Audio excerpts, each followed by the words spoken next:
plupart des patientes que personnellement j'opère sont des femmes minces, qui n'ont jamais eu une grosse poitrine, qui ont eu des enfants et qui souvent ont complètement perdu leur poitrine au moment des grossesses. Elles ne veulent pas des gros seins, elles veulent des beaux seins, elles veulent un peu retrouver ce qu'elles avaient avant, voire un tout petit peu plus, mais ça doit rester adapté à leur morphologie. J'ai décidé de faire une augmentation mammaire parce que j'étais très complexée depuis mon enfance. Je n'avais pas beaucoup de poitrine, je suis assez grande, donc c'est vrai que ça faisait une différence un peu flagrante. Et puis j'ai eu quelques remarques désobligeantes, donc ça m'a donné très envie de le faire et je l'ai fait sans hésiter. Moi, j'utilise essentiellement des implants avec du gel de silicone parce que c'est des implants qui ont une très longue durée de vie, qui ont un aspect extrêmement naturel puisque le silicone ressemble un peu à de la chair. Ça prend aussi la température du corps. Ce qu'on essaye de faire, c'est de faire que la cicatrice se fonde dans le sein. Alors justement, si on la fait dans la partie inférieure de l'aréole, c'est à la frontière des deux couleurs de peau. En plus, il y a le galbe du sein et la projection du mamelon qui font une petite ombre dessus. Et cette peau cicatrise extrêmement bien.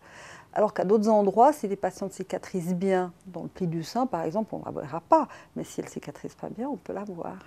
Les premiers souvenirs que je garde de l'intervention, c'est d'abord la douleur au réveil.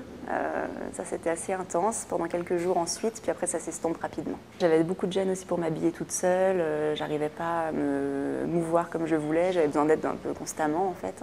La première semaine, on reste beaucoup allongé, enfin, on peut bouger, mais c'est vite compliqué.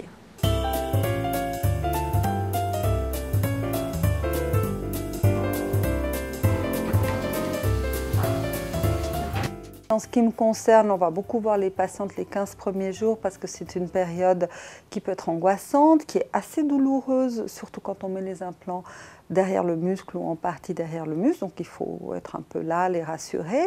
Ensuite, on va contrôler les gens à 1 mois, 3 mois, 6 mois. Personnellement, je conseille de faire un examen à 10 ans et ensuite de répéter l'examen tous les 2 ans, un peu comme pour un contrôle de sein. Aujourd'hui, le bénéfice de l'opération, c'est de me sentir plus femme qu'enfant, de pouvoir m'habiller comme je veux, de pouvoir me mettre en maillot de bain, de pouvoir mettre des robes de nu sans complexe.